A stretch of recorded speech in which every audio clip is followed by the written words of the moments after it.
Nasunog ang 3 bahay sa Batangas City kung saan apektado ang 15 individual. Sugatan din ang isang residente na nagtangkang isalba ang kinita sa tindahan. Tutukan yan sa report ni Paul Hernandez. Maitim at makapal na usok mula sa nasusunog na mga bahay ang gumulantang sa mga residente sa Barangay Calicanto sa Batangas City pasado alas 10 ng umaga kanina.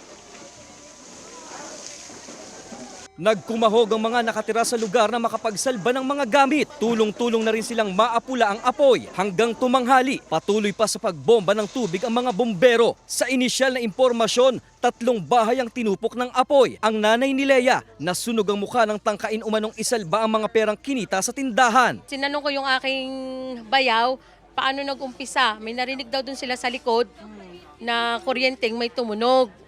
O may pumutok. Sa likod po kasi namin doon ay may puno ng alagaw tapos ay doon nagre-repack ang inay ko ng uling. May narinig daw siya nag-spark.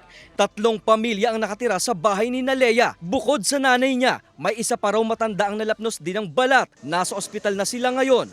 Walang nasawi sa insidente. Hindi bababa sa 15 katao ang apektado ng sunog. Kitang-kita raw ni Dina ang apoy na lumalamon sa mga bahay. Buti na lang daw at naisalba sila ng firewall. Naglalagablab talaga. Yung halos lahat po nung ay puro apoy ang nakikita nyo. So, tapos mainit po siya din sa bandang din.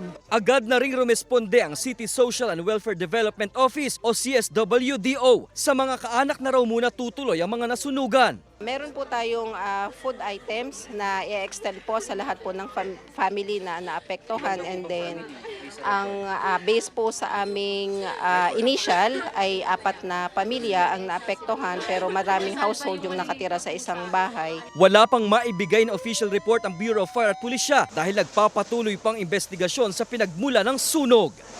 Kasama si Buhay Adante Jr., Paul Hernandez, Balitang Southern Tagalog.